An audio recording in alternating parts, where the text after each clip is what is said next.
ওয়ালাইকুম। কেমন আছেন সবাই? আশা করি প্রত্যেকে খুবই ভালো আছেন। আমি তানভীর। গত ক্লাসে আমরা বিসিএস প্রিলিমিনারিতে আসা প্যাটার্ন রিলেটেড কিছু প্রশ্ন সমাধান করেছিলাম। তবে এরপরে আমি আসলে আ বিগত সালের বিসিএস প্রশ্ন ব্যাংক ঘাটাঘাটি করে দেখলাম যে আসলে আমাদের যে টোটাল প্যাটার্ন টপিকসটা আছে সেখানে ৬ থেকে টোটাল ৭ টা এই টাইপের প্রশ্ন এসে থাকে। টোটাল ৬ থেকে ৭ টা টাইপ। তো আমরা গত ক্লাসে টোটাল ৪ টা টাইপ নিয়ে আলোচনা করেছিলাম। আজকে আমরা তার পরবর্তী ৩ টা টাইপ নিয়ে আলোচনা করব। চলুন শুরু করা যাক। আচ্ছা, এখানে আমার ১ম টাইপটা হলো যে এত ধারাটির এখানে একটা ধারা আছে, এই ধারাটিতে আমাদের কয়টা পদ আছে আমাকে সেটা বের করতে হবে। তাহলে আমার এখানে একেবারে শেষের পদটা দিয়ে দিছে। যে শেষের পদের মান কত সেটা দিয়ে দিয়েছে। আমি যদি এই প্রশ্নটা সমাধান করার আগে আমি যদি আপনাকে ছোট্ট একটা প্রশ্ন করি, সেটা হচ্ছে যে আপনি মনে করেন যে এটুকু নাই। যদি এইটুকু বিবেচনা করি তাহলে এখানে পদ আছে কয়টা? ১ টা, ২ টা, ৩ টা, ৪ টা। একেবারে শেষের পদের মান কত? ৩৪। তাহলে শেষের পদ কততম পদ? ১, ২, ৩, ৪ মানে চতুর্থ পদ। এভাবে আমাকে গুনে বের করতে হবে আসলে যে ১১১ নাম্বার পদ এটা আসলে আমাদের কততম পদ। অর্থাৎ তাহলে আমি ধরে নিতে পারি যে এই যে ১১১ সেটা হচ্ছে n তম পদ। মনে করি n তম পদের মান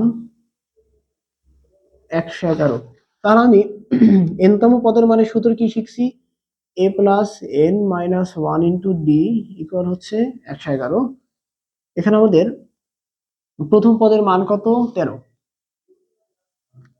আর আমাদের n তম পদ আমি জানি না, সেটা আমরা বের করব। আর পার্থক্য কত? পার্থক্য হচ্ছে এ থেকে দিলে, অর্থাৎ পরবর্তী সংখ্যা থেকে পূর্ববর্তী সংখ্যা যদি বাদ দিই তাহলে আমাদের ৭ থাকে।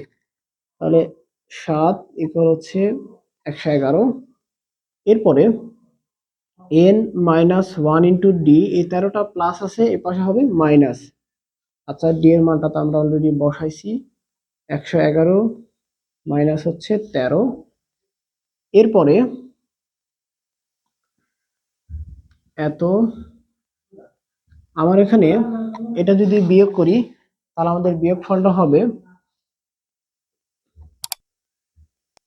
১১। আচ্ছা, আমার এটা যদি বিয়োগ করি তাহলে, সরি, আচ্ছা এখানে ১১১, এটা বিয়োগ করলে হবে ৯৮। এরপরে ৭ গুণ আছে আমার এখানে, ভাগ চলে যাবে, এটা ভাগ করলে হবে ১৪। এখন আমার n মাইনাস ওয়ান সমান ১৪, বা n সমান কত? ১৪ প্লাস হচ্ছে 1 অর্থাৎ ১৫। তার মানে এই জায়গাটাতে আমার এই ধারাটাতে টোটাল ১৫টি পদ আছে। এরপর আমাদের দ্বিতীয় কোশ্চেন, যে কোনো সমান্তর ধারার ১২তম পদের মান হচ্ছে ৭৭ হলে ২৩টি পদের সমষ্টি কত? এখন এই ধারাটাতে আমার প্রথম পদও দেয়া নাই, দ্বিতীয় পদও দেয়া নাই, তৃতীয় পদ অর্থাৎ ধারাই নাই। শুধুমাত্র একটা ক্লু দিয়ে দিয়েছে যে ১২তম পদের মান ৭৭। আর এখন তুমি ২৩তম পদের মান বের করো। তাহলে আমার যেই ক্লুটা দিয়ে দিছে সেটা আমি লিখি আগে। দেখি আমাদের প্রথমে, আচ্ছা আমাদের প্রথমে কি বললো যে ১২তম পদ কত? ৭৭। তাহলে আমি ১২তম পদের সূত্র জানি, a plus ১২ minus one into D সমান ৭৭। বা দেখো এটা হচ্ছে প্লাস, এই পাশে কি হবে? মাইনাস। তাহলে ১১ ইন্টু ডি সমান ৭৭। আচ্ছা, আমি এক কাজ করি, এই বিষয়টাকে এভাবেই রাখি, a প্লাস ১১ ডি সমান সমান ৭৭। দেখি আমাদের পরবর্তীতে এরকম কাজে লাগে কিনা। এরপর আমার বলছে যে ২৩টি পদের সমষ্টি বের করো। আচ্ছা, তাহলে এই বিষয়টাকে আমি একটু এখানে লিখি যে ২৩টি পদের সমষ্টি, ২৩টি পদের সমষ্টি। তাহলে আমরা এটা শিখেছি, সাপ n সমান n/2 a plus n minus one into D. তাহলে এখানে ২৩, 2, এখানে 2 আমরা এর মান জানি না, n হচ্ছে ২৩ মাইনাস ওয়ান, ডি এর মানও জানি না। তাহলে ২৩ ডিভাইড 2, এটা হচ্ছে ২২ ডি।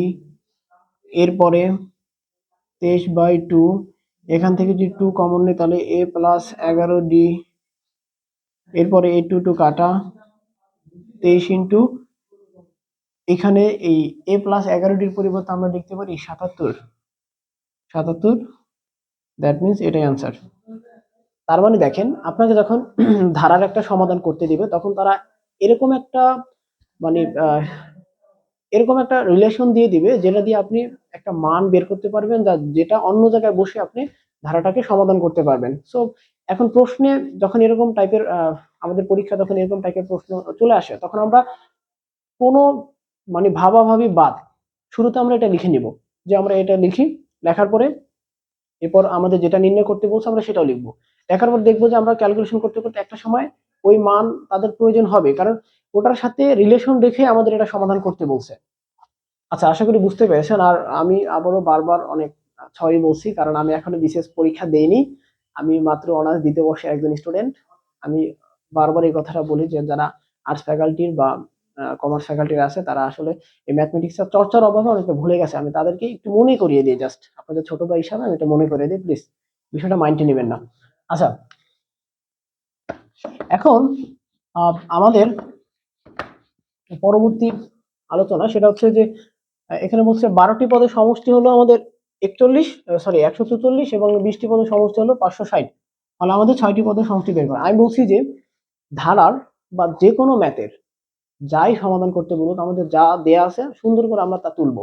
আচ্ছা, এখানে কি দেয়া আছে আমাদের? প্রথমে 12টি পদের সমষ্টি, তাহলে আমি এখানে লিখি যে 12টি পদের সমষ্টি কত আছে? 144। আচ্ছা, এই 12টি পদের সমষ্টির আমরা একটা সূত্র জানি না, কি শিখছি সূত্রটা?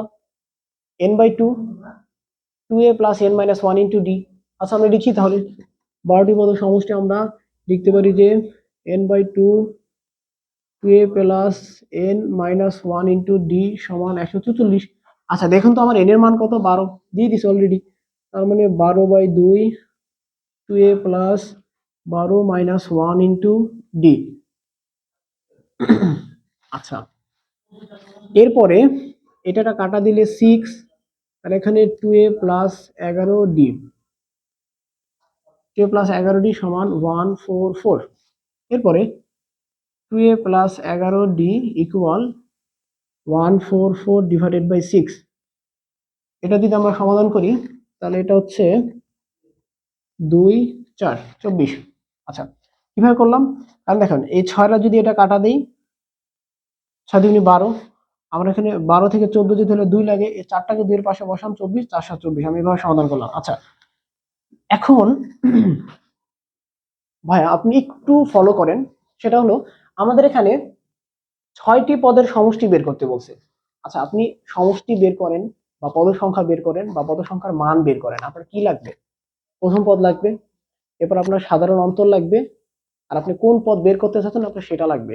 তাহলে আমার এখানে দুইটা রিলেশন দেওয়া আছে, একটা হচ্ছে 12টি পদের সমষ্টি, 20টি পদের সমষ্টি। আমি এই দুইটা রিলেশনকে ব্যবহার করে আমি যদি প্রথম পদ আর সাধারণ অন্তর অর্থাৎ ডি এর মানটা যদি বের করতে পারি, তাহলে আমি কি সুন্দরভাবে 6টি পদের সমষ্টি বের করতে পারবো না? অবশ্যই বের করতে পারবো। আচ্ছা, এখন এই সমীকরণটা আমি একটু আলাদাভাবে তুলে নিব। 2a প্লাস 11d সমান 24। তাহলে আমরা এই প্রথমটাকে সমাধান করে কি পেলাম? আমরা 2a প্লাস 11d ইকুয়াল 24, এটা আমরা 1 নং সমীকরণ দিলাম। এরপর আবার দ্বিতীয়টা আমরা উঠাবো, 20টি পদের সমষ্টি, 20টি পদের সমষ্টি 560। তাহলে 20টি পদের সমষ্টি আমরা সূত্র কি জানি? 20/2 2a প্লাস n মাইনাস 1 অর্থাৎ 20 minus 1 divided by into D equal কত? 560। আচ্ছা, তাহলে এটাকে সমাধান করি। 10 2a প্লাস এটা হচ্ছে 19d 560। আচ্ছা, এরপর এই 10টা গুণ আছে এর পাশে আমি ভাগ আকারে নিব, তাহলে 2a প্লাস 19d ইকুয়াল, এটা যদি 10 দ্বারা ভাগ করি তাহলে 56 হবে। এটা হচ্ছে 2 নং। এখন দেখেন আমি এই 1 নং সমীকরণ আর 2 নং সমীকরণ এই দুইটাকে সমাধান করে কি এ আর ডি এর মান পাবো না? অবশ্যই আপনারা যারা প্রতিস্থাপন পদ্ধতি বা অপনয়ন পদ্ধতি এগুলো শিখেছেন, সেই পদ্ধতির মাধ্যমে আমরা কিন্তু দুইটা সমীকরণ কে সমাধান করে আমরা কিন্তু চলকের মান বের করি। তাহলে এটা কি দুইটা সমীকরণ না? 2a প্লাস 11d ইকুয়াল 24, আরেকটা হচ্ছে 12 প্লাস 19d 56। একে সমাধান করে আমি এ আর ডি এর মান বের করব। আচ্ছা, এ আর ডি এর মান আমার হলো, এই ম্যাথটা আমি পুরোটা করে দেবো না, যদি আমাদের ভিডিও লেন্থ অনেক বড় হয়ে যাচ্ছে। তাহলে ধরুন ওই দুইটা সমীকরণ সমাধান করে আমার এর মান হলো, ধরে নেন যে এর মান হলো ধরেন 2 আর ডি এর মান হলো ধরেন 5।